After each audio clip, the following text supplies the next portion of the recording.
TED Talks are recorded live at the TED Conference and produced with WNYC New York Public Radio. This episode features Harvard professor and happiness expert Dan Gilbert.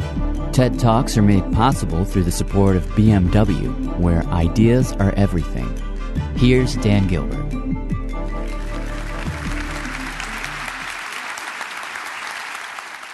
We all make decisions every day. We want to know what the right thing is to do in domains from the financial to the gastronomic to the professional to the romantic.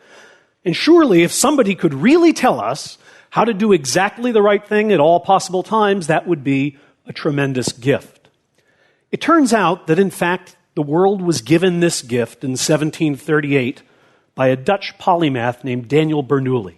And what I want to talk to you about today is what that gift is.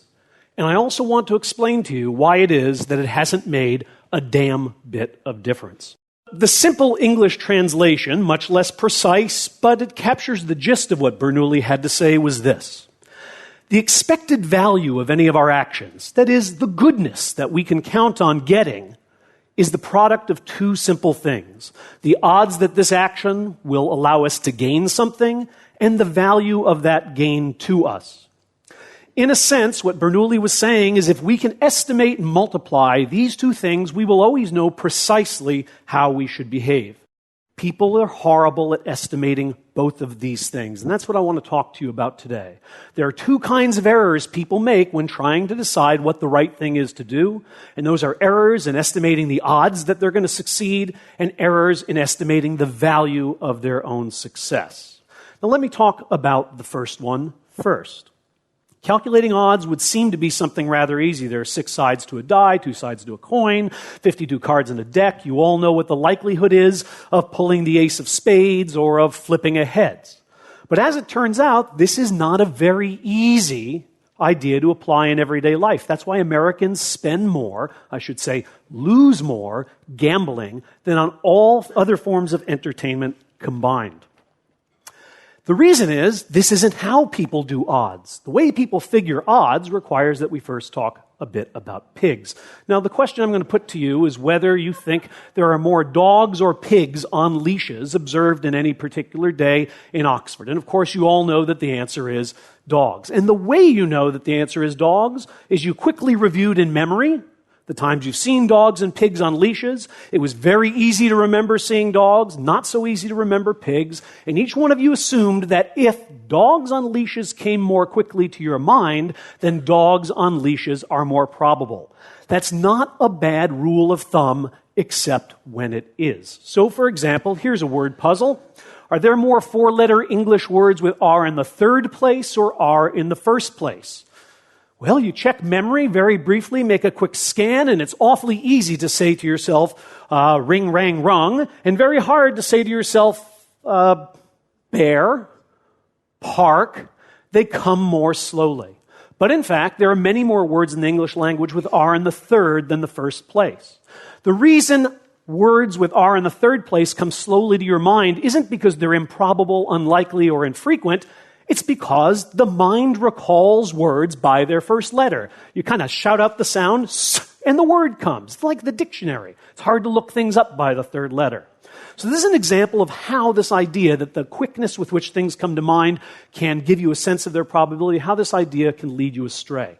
It's not just puzzles, though. For example, when Americans are asked to estimate the odds that they will die in a variety of interesting ways, these are estimates of number of deaths per year per 200 million U.S. citizens.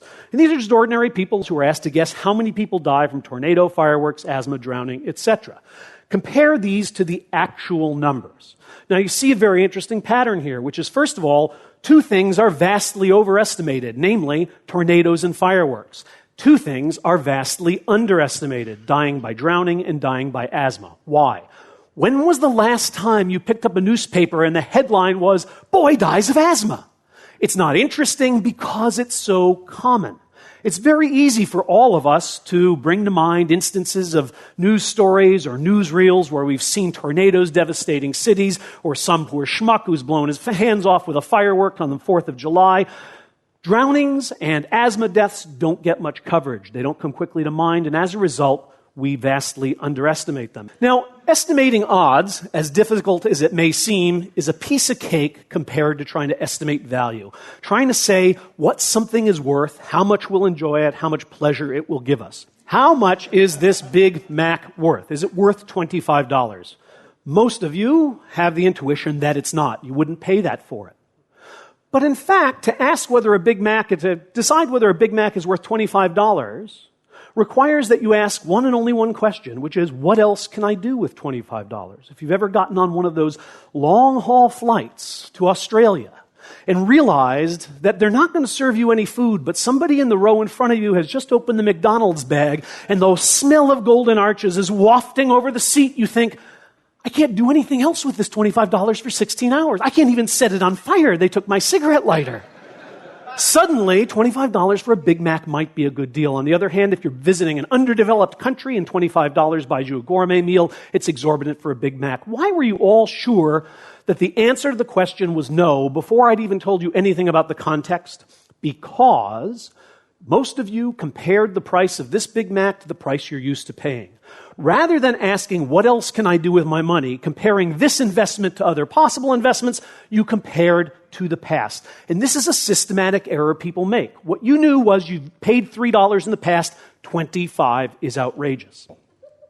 Comparing with the past causes many of the problems that behavioral economists and psychologists identify in people's attempts to assign value. But even when we compare with the possible instead of the past, we still make certain kinds of mistakes. And I'm going to show you one or two of them.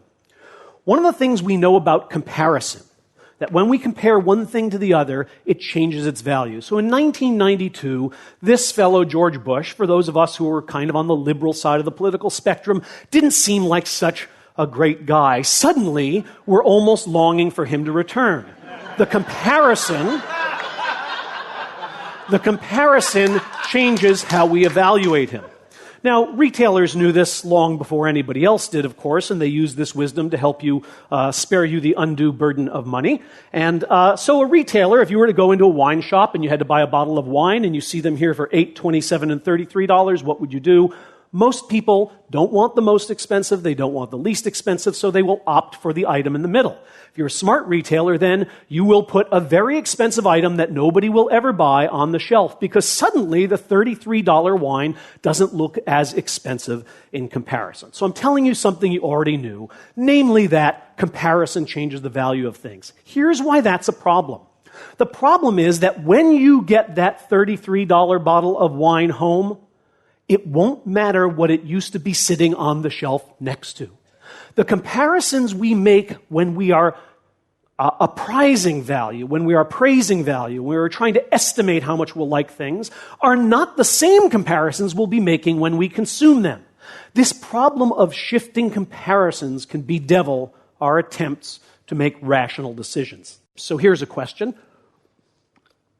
You want to buy a car stereo? The dealer near your house sells this particular stereo for $200, but if you drive across town, you can get it for $100. So would you drive to get 50% off, saving $100? Most people say they would. They can't imagine buying it for twice the price when with one trip across town, they can get it for half off. Now, let's imagine instead you wanted to buy a car that had a stereo and the dealer near your house had it for $31,000, but if you drove across town, you could get it for $30,900. Would you drive to get it? This 0.003 savings, the $100? Most people say no. I'm going to schlep across town to save $50 on the purchase of a car.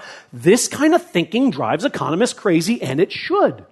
Because this $100 that you save, doesn't know where it came from. It doesn't know what you saved it on. When you go to buy groceries with it, it doesn't go, I'm the money saved on the car stereo, or I'm the dumb money saved on the car. It's money. And if a drive across town is worth $100, it's worth $100 no matter what you're saving it on.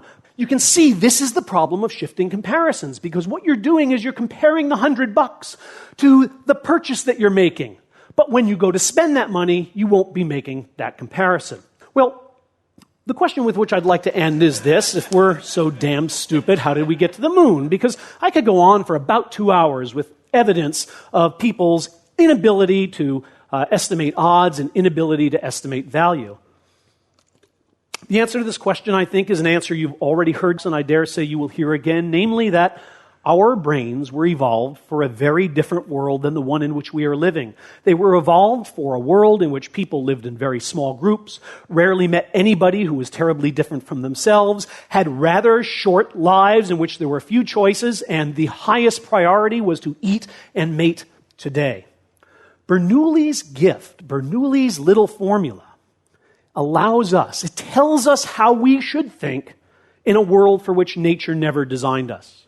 That explains why we are so bad at using it, but it also explains why it is so terribly important that we become good fast. We are the only species on this planet that has ever held its own fate in its hands. We have no significant predators. We are the masters of our physical environment. The things that normally cause species to become extinct are no longer any threat to us. The only thing that can destroy us and doom us are our own decisions. If we're not here in 10,000 years, it's going to be because we could not take advantage of the gift given to us by a young Dutch fellow in 1738, because we underestimated the odds of our future pains and overestimated the value of our present pleasures.